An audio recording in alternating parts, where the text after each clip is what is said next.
Ada kingkong makan terasi, jangan bengong, ayo simak presentasi. Assalamualaikum warahmatullahi wabarakatuh. Kami dari kelompok 7 izin untuk mempresentasikan hasil diskusi kami terkait proposal yang berjudul Analisis Perilaku Keuangan Investor yang dipengaruhi tingkat leverage bank dengan penerapan teori keperlakuan planet behavior.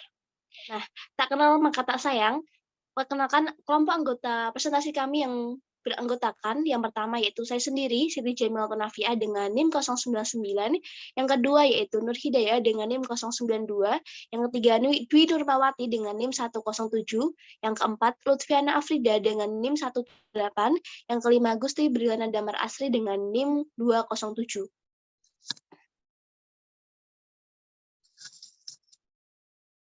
Latar belakang adanya penelitian ini yaitu perilaku keuangan merupakan kemampuan seseorang yang mengatur perencanaan, penganggaran, pemeriksaan, pengelolaan, pengendalian, pencarian, dan penyimpanan dana keuangan sehari-hari. Menurut Holiah dan Iramani tahun 2013. Menurut Nofsinger pada tahun 2001 mendefinisikan bahwa perilaku keuangan yaitu mempelajari bagaimana manusia secara aktual berperilaku dalam sebuah penentuan keuangan, khususnya mempelajari bagaimana psikologi mempengaruhi keputusan keuangan perusahaan dan pasar keuangan. Perilaku keuangan bermaksud untuk memahami perilaku investor dalam mengambil keputusan investasi dalam perbankan. Nah, pengambilan keputusan itu sendiri merupakan suatu proses pemilihan alternatif terbaik dari sejumlah alternatif yang tersedia dalam pengaruh situasi yang kompleks. Planet Behavior Theory menjelaskan bahwa sikap terhadap perilaku merupakan pokok penting yang sanggup memperkirakan suatu perbuatan. Meskipun demikian, perlu dipertimbangkan bahwa sikap seseorang dalam menguji norma subjektif serta mengukur kontrol perilaku persepsian orang tersebut.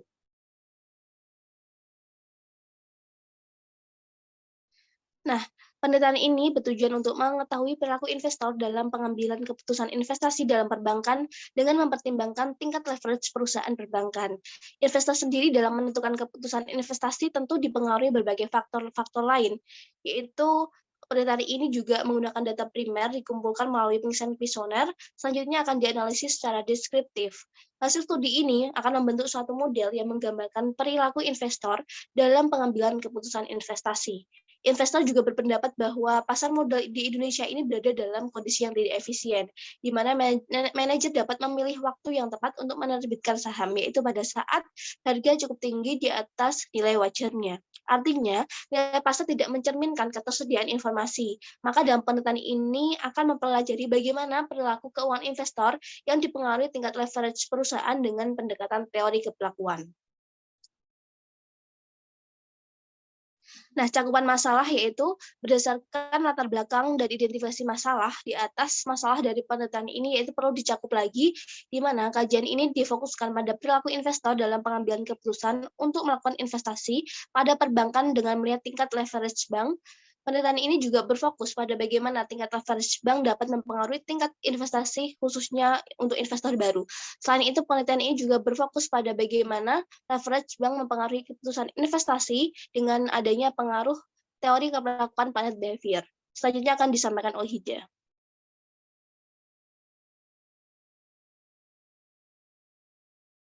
Selanjutnya yaitu identifikasi masalah. Berdasarkan latar belakang yang tadi telah dibahas, dapat diidentifikasi masalah sebagai berikut.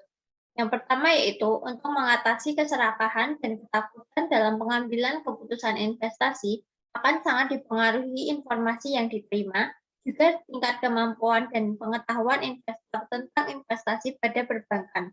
Yang kedua yaitu pengambilan keputusan yang dilakukan investor perbankan dipengaruhi tingkat leverage bank dengan adanya penerapan teori keperilakuan planet behavior.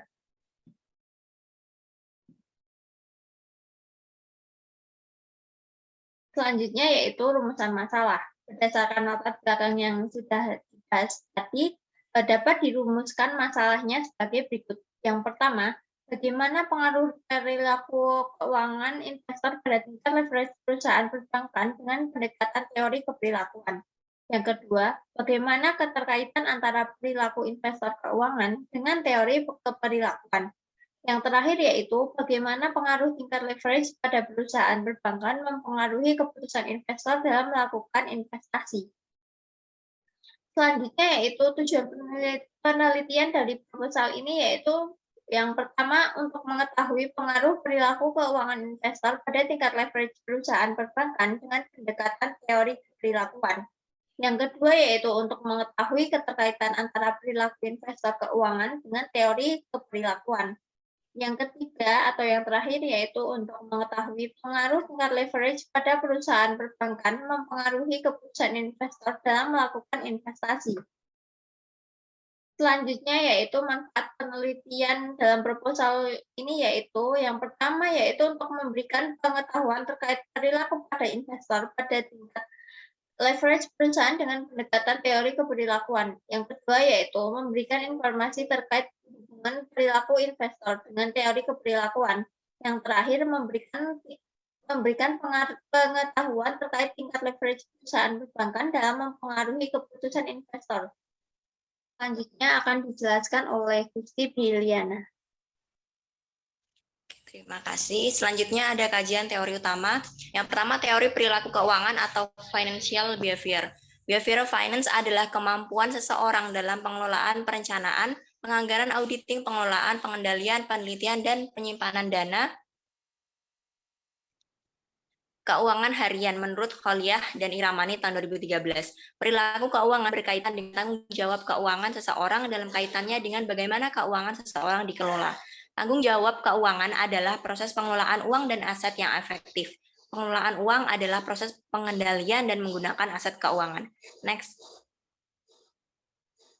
Menurut Yu and Xiao dalam Hergiono dan Damanik tahun 2016, adopsi behavioral finance dibagi menjadi 4, yaitu yang pertama tabungan, yang kedua konsumsi, yang ketiga arus kas, dan yang terakhir pengelolaan utang. Next. Teori selanjutnya yaitu perilaku terencana atau planned behavior. Teori perilaku terencana menurut Pranyoto dan Siregar tahun 2015 memiliki 3 variabel, yaitu sikap merupakan perasaan umum seseorang terhadap suatu objek yang mendorong tanggapannya baik dalam bentuk tanggapan positif maupun negatif. Yang kedua, norma subjektif merupakan faktor sosial yang berkaitan dengan tekanan sosial yang dirasakan untuk melakukan atau tidak melakukan tindakan atau perilaku. Yang ketiga, kontrol perilaku menurut Gufron, kontrol diri merupakan suatu kecakapan individu dalam kepekaan membaca situasi diri dan lingkungannya. Next. Selanjutnya ada kajian variabel penelitian, tingkat leverage perusahaan perbankan. Ukuran perusahaan adalah klasifikasi perusahaan berdasarkan bentuk usaha besar dan usaha kecil. Menurut Kusyaningrum, Nuryana, dan Wijaya tahun 2016, leverage adalah mengukur seberapa besar perusahaan dibiayai dengan utang. Penggunaan utang yang terlalu tinggi akan membahayakan perusahaan karena perusahaan akan masuk dalam kategori extreme leverage atau utang ekstrim, yaitu perusahaan terjebak dalam tingkat utang yang tinggi dan sulit untuk melepaskan beban utang tersebut. Next, selanjutnya akan dijelaskan oleh Lutfi. Ya, selanjutnya ada kerangka berpikir, di mana dalam kerangka berpikir ini terdapat 3 variabel, yaitu variabel leverage bank, planned behavior, dan perilaku investor. Di sini leverage bank dan planned behavior merupakan variabel independen yang akan diuji pengaruhnya terhadap variabel dependen, yaitu perilaku investor. Next.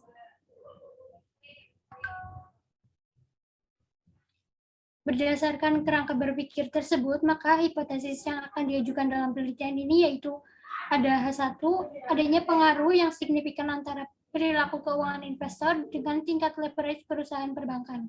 Kedua, adanya pengaruh yang signifikan antara perilaku investor keuangan dengan teori keperilakuan planned behavior. Ketiga, tingkat leverage pada perusahaan perbankan dan teori keperilakuan planned behavior berpengaruh secara signifikan terhadap keputusan investor dalam melakukan investasi. Next. Selanjutnya ada populasi dan sampel, di mana populasi dalam penelitian ini yaitu jumlah investor perbankan yang ada di Semarang selama periode 2020 sampai 2022. Untuk sampel menggunakan teknik pengambilan sampel pervasive sampling dengan kriteria sampel yaitu 1 merupakan salah satu investor di salah satu perbankan, kedua memiliki tingkat pengetahuan yang baik tentang investasi dan perbankan, yang ketiga memiliki kemampuan yang baik dalam pengelolaan keuangan. Selanjutnya akan disampaikan oleh Dwi. Selanjutnya, definisi dan pengukuran variabel. Berikut penjelasan mengenai variabel operasional dalam penelitian ini. Yang pertama, variabel bebas yang terdiri dari leverage bank dan teori keperilakuan. Leverage bank merupakan penggunaan dana utang atau pinjaman untuk meningkatkan return atau keuntungan dalam sebuah bisnis atau investasi. Yang kedua, teori keperilakuan. Planned Behavior Theory menjelaskan bahwa sikap terhadap perilaku merupakan pokok penting yang sanggup memperkirakan suatu perbuatan. Meskipun demikian, perlu dipertimbangkan sikap seseorang dalam menguji norma subjektif serta mengukur kontrol perilaku persepsian orang tersebut. Yang kedua, variabel terikat dalam penelitian ini yaitu perilaku keuangan investor.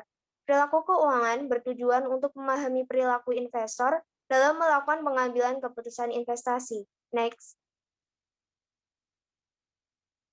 Selanjutnya, pengukuran variabel dalam penelitian ini menggunakan analisis regresi berganda dan korelasi berganda dengan bantuan alat analisis SPSS. Next.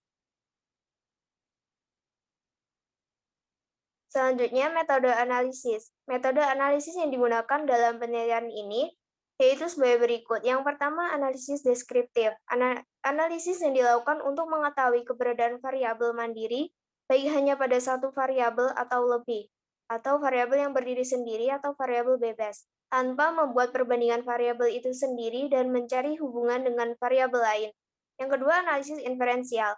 Analisis ini digunakan dalam penelitian ini karena sampel diambil dari populasi yang jelas dan teknik pengambilan sampel dari populasi itu dilakukan secara random. Next. Selanjutnya saya kembali kepada Nafi. Baik, terima kasih teman-teman atas penjelasannya. Demikian yang dapat kami sampaikan, semoga bermanfaat. Kurang lebihnya kami mohon maaf. Wassalamualaikum warahmatullahi wabarakatuh.